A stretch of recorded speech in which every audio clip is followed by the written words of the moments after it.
జరిగిన ఇన్సిడెంట్ చూస్తుంటే నిజంగా చాలా బాధాకరంగా ఉంది. సీఎం చంద్రబాబు నాయుడు గారి సొంత నియోజకవర్గంలోనే ఇలా జరుగుతుందంటే రాష్ట్రంలో మహిళలకి ఏమాత్రం భద్రత కల్పిస్తున్నారో ఒకసారి రాష్ట్ర ప్రజలు ఆలోచించగలరు. ఎందుకంటే చంద్రబాబు నాయుడు గారు అధికారంలోకి వచ్చిన తర్వాత ఇది ప్రజాస్వామ్యమా, రెడ్ బుక్ రాజ్యాంగమా అనే అనుమానం కలిగే విధంగా ఈరోజు రాష్ట్రంలో ప్రతి రోజు కూడా మహిళల మీద, బాలికల మీద దాడులు చేయటం, అత్యాచారాలు చేయటం, హత్యలు చేయటం, చెట్టుకు కట్టేసి కొట్టడం, ఇవి ఏ రాష్ట్రంలో అయినా జరుగుతున్నాయా?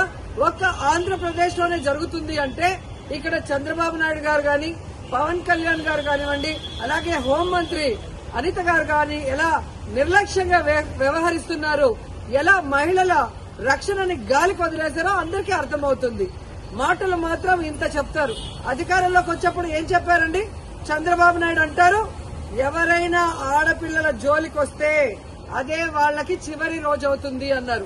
మరి మీ సొంత నియోజకవర్గంలో భర్త అప్పు చేశాడని భార్యని చెట్టు కట్టేసి కొడుతుంటే మరి మీరు ఏం చర్యలు చేపట్టారు? ఎక్కడి నుంచి వీళ్ళకి ధైర్యం వచ్చిందని నేను అడుగుతున్నాను. మీ పార్టీకి సంబంధించిన తెలుగుదేశం పార్టీ నాయకుడు ఒకడు ఈ అమ్మాయిని కట్టేసి కొట్టడం నిజం కాదా? మరి అతనికి అక్కడి నుంచి ధైర్యం వచ్చింది? కొడుకు ముందర, చిన్న బిడ్డ ముందర అమ్మని కట్టేసి కొట్టారు అంటే ఈరోజు పోలీసులు చూసినా భయం లేదు. అలాగే చంద్రబాబు నాయుడిని, హోంమంత్రిని చూసినా మీ పార్టీ వాళ్ళకి భయం లేకుండా పోయింది. ఎందుకంటే లోకేష్ గారు చెప్పినట్టు ఎవరు ఎంత హింస చేస్తే, ఎవరు ఎంత దాడులు చేస్తే మీ గుడ్ లుక్స్ లో ఉండొచ్చు అన్న ఆలోచనతో రాష్ట్ర వ్యాప్తంగా అరాచక పాలన, అరాచకం సృష్టిస్తూ ముందుకు వెళ్తున్నారు. ఈరోజు సిగ్గుచేటు ఒక మహిళ హోంమంత్రిగా ఉండి కూడా ఈ రాష్ట్రంలో మహిళల పైన జరిగే దాడుల్ని అరికట్టలేకపోతున్నారు అంటే ఆవిడ నిర్లక్ష్యానికి నిదర్శనం కాదా? ఈరోజు పరిటాల సునీత గారి నియోజకవర్గంలో 14 సంవత్సరాల అమ్మాయిని, చిన్న అమ్మాయిని 14 మంది తెలుగుదేశం పార్టీ నాయకులు రేప్ చేస్తే కనీసం ఏం చర్యలు చేస్తుందండి? కనీసం వెళ్లి పలకరించిందా?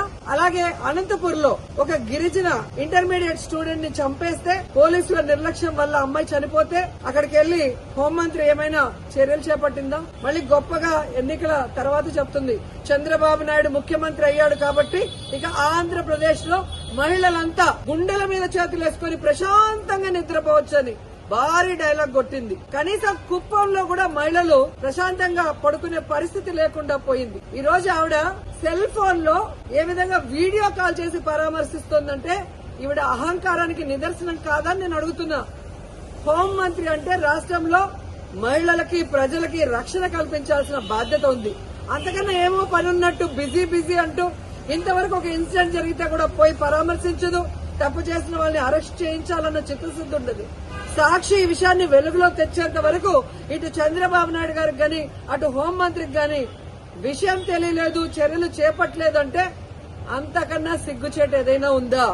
సీఎం గాని, డిప్యూటీ సీఎం, హోంమంత్రి టోటల్ ఫెయిల్యూర్ కాదా అని నేను అడుగుతున్నా.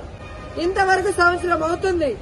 మహిళల భద్రత గురించి ఏ రోజైనా మీరు ఒక కమిటీని వేసి ముఖ్యమైన నాయకులు దాని మీద డిస్కషన్ చేశారా? మహిళలంటే అంత చిన్న చూపు.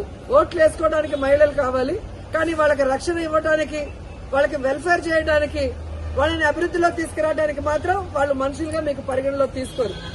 ఇప్పటికైనా చంద్రబాబు నాయుడు గారు, పవన్ కళ్యాణ్ గారు, లోకేష్ గారు, అనిత గారు రెడ్ బుక్ రాజ్యాంగాన్ని పక్కన పెట్టి ముందు ఆడపిల్లకి రక్షణ కల్పించాల్సిన బాధ్యత తీసుకోండి. తప్పు చేసిన వాడు తెలుగుదేశం వాడైనా శిక్షించడానికి ప్రయత్నించండి. అంతేగాని టీవీల ముందు కూర్చొని చంద్రబాబు నాయుడు చెప్పాడు కదా అని జగన్మోహన్ రెడ్డి గారిని, భారతమ్మని తిట్టడానికి, సాక్షి మీద కేసులు పెట్టడానికి టైం ఉన్న హోంమంత్రి గారికి నేరస్తుల్ని శిక్షించడానికి టైం లేదని అడుగుతున్నాం. వాటి మీద కాన్సన్ట్రేట్ చేయని హెచ్చరిస్తున్నాం.